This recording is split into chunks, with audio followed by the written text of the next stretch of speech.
nakakaloka. Parang dapat ang tagline nito, sa dinami-dami. Hindi. Ano? Parang male version ng si Aida o si Lorna o O si si Fe. Fe, di ba? Mm-mm. Iba rin naman talaga nung kanyang kabataan. At talagang ibang-iba ang mga nararahuyo sa kanyang natatanging ganda. Ito po si Alwin Ignacio, The Diva That You Love. Kasama ko ang aking kumaring Ultra Maldita. Hi, this is Alex Brosas. Ito po ang The Kitty Show, ang Tari na Talakian Showbiz Edition. At ang pag-uusapan po natin ngayon ay past participle ni Miss Chris Aquino at maituturing na rin showbiz history. Kasi maraming mga millennial at Gen Z ang hindi na alam ang kwentong ito. Yeah. Kaya lang, ang kwento ay nanggaling mismo kanino, Maren? Anjo Eliana. At saan nangyari ang pagkakwentong ito? Kasi guested sa online show ni Snooki Serna. Oh. Recently. Snooki Sir nasa YouTube channel as well. Yeah. Wherein ang mga guest niya, ang mga celebrity, and tell all yon, tama? Yeah, oo. Walang parang no holds barred. Talagang wala tayong kimihan dito. Not unless you are afraid to tell the truth. Yes. Charot. So, ano tong kwento ni Anjo? Kasi meron dung segment na pina-flash yung Photos. pictures. Ngayon, ang una ba o pangalawang flash, yung picture ni Chris Aquino. Okay. I think second yata na flash. Oh. So you have to tell something. Okay. Ganon. About the picture. About the picture. person in Kasi, the picture. may relate, hindi yung pina-flash for nothing. Ibig sabihin, may relasyon yun sa buhay mo. Yes. May yes. relasyon yun sa pagkatao mo, may relasyon yun sa karir mo. So, ganon. So, what did Anjo reveal when Chris's picture was shown? Nung una, parang may hesitance. Oh, Oo, kasi sabi niya, siguro naman, ano nito ni Chris, maintindihan niya to kasi past na to eh. Matagal na to, nangyari. Sabi niya ganon. Tapos yun kinuwento niya, initially ang sabi niya, I've worked with her in 2 or 3 movies. Okay. Sabi niya ganon. Did he ever specify what are the titles? Hindi niya in-specify. Okay. Sabi niya, naging kami, pero sandali lang. Oh. Sa Kami pagkakaalala meaning- ko, naging magsyota. Okay. 3 weeks lang. 3 weeks sila naging BFGF. Oo, ni Chris. BFGF. Okay. Ngayon, kasi ang sabi niyang ganon, Yun ang establishing story establishing story. ni Anjo. Di nagulat si Pero alam ni Snooki na they were once linked, romantically linked together. But she didn't know na ganon. parang very 3 weeks. ephemeral, 3 weeks lang, short-lived, di ba? Yes. Ganon. So, nagkwento si Anjo, sabi niya, kumari ko yan eh, sabi niya gano'n. Kasi inaanak ko si Joshua, sabi niya gano'n. Kaya kumari ko yan si Chris, sabi niya gano'n. Ngayon, sabi niya, ay siguro naman hindi na magagalit si Chris, sabi niya gano'n. Kasi pas na nga ito, gano'n. Huwag ka magalit Chris ha, sabi niya gano'n. At least, may pasintabi si Yan, Anjo.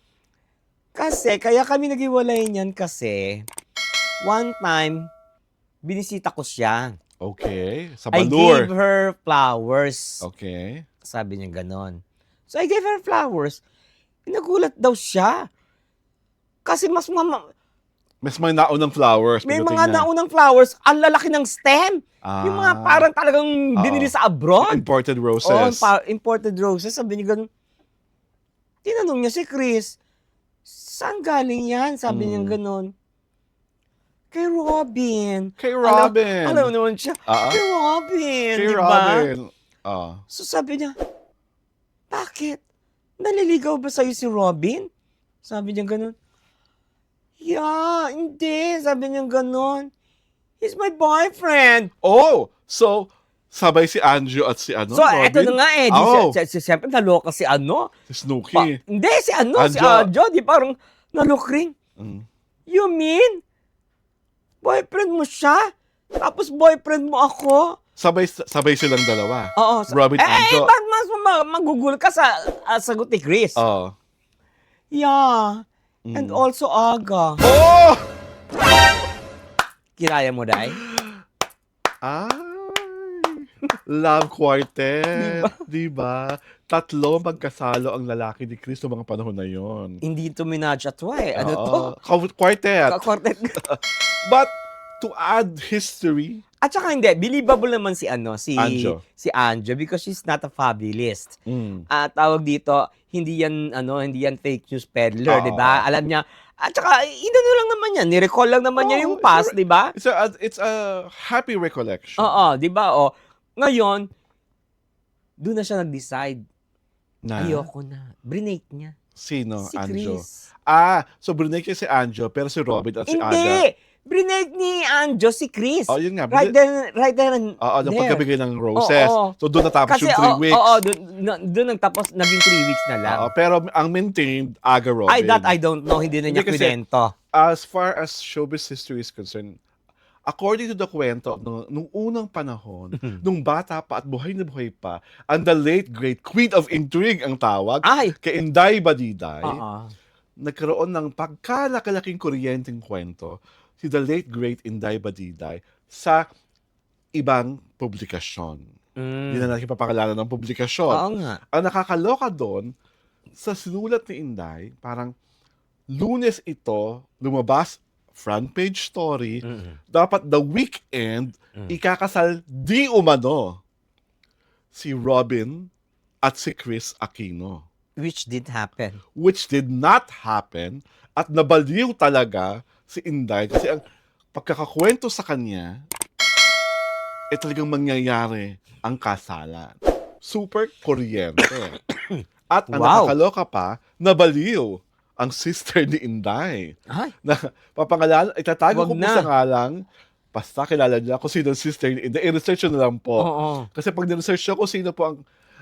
Wala na rin yun, di ba? Oo. Pag niresearch nyo po kung sino po ang kapatid ni Lourdes Carvajal, na totoong pangalan ni Miss Inday Badiday, alam niyo na kung ano yung publikasyon. Super kuryente yung publikasyon. At dahil doon, tatanggal si Inday Badiday sa nasabing pahayagan. Talaga? Oo. My Kasi God. parang one of the entertainment columnist siya doon. Tiyug! At isa pang part of my research, nung prior to Dayanara Torres, prior to Charlene Gonzalez, si Aga po talaga, talagang minahal si Chris Aquino. If you raw po go to the private room of Aga Mulak, there are only 2 pictures. Nanay niya at picture ni Chris Aquino nakatabi ang kanyang bedside. Nag-away pa nga po per the kwento nung unang panahon si Chris at si Aga kasi nalaman ni Aga na nakita ni Chris na bacon na yung garter. Suot ni Noy. So si Chris, eto na. Bumili ng branded na underwear. Nung panahon na yun, ang mahal-mahal pa talaga ng branded underwear na yun. Nakarating kay Aga. Jelling. Jelly de Belen. Oo. Hindi Janice de Belen. Because Jelly? God was there when they did it. Oh my God, na segue! Aga and Janice. Oo. So, isa yun raw sa mga major fights ni Aga at ni Chris. Kasi parang, why are you supposed to buy him underwear? Inglisan. Ay. Diba? Oo. Diba? Aga, Inglisero naman talaga si Oo. Aga, diba? Oo. So, yun. So, parang dun ata natauhan si Ariel. So, siya rin na nakipag-break kay Chris. Aray ko. Tapos, ito rin po, hindi to urban legend. Alam to ng, lalo na naming mga Gen Xer, nung unang panahon rin po, nagsuntukan. Ay, oo! Diba? Sa palasyo, Si I think. Richard Gomez at si Robin Hood Padilla sa Palasyo lang naman. diba? Sa Palace Ground. Sa Holy Ground. The Palasyo ng Malacanang. At ang pinag-aayawan nila, si Chris. Ay, Ganda mo nun. ang haba ng hair. Diba? Oo. Kaya talagang, pasalamat ka ng mga panahon na yun. Wala pang social media. Kasi 90s to, diba? Oo. Kasi kung nung mga panahon na yun, social media, madam, mas durug na durug ka. Diba? At saka may pictures pa yun. Oo. With matching video. Oo. Diba? Diba? At suntukan talaga, Robin and Aray ko. Diba? Pagkakaalam ko, meron isang sinindak si Robin, diba? Isang action star din. Sinindak si Robin, hindi naman siya nakaubra. Hindi siya naka-over doon. Diba? Oo.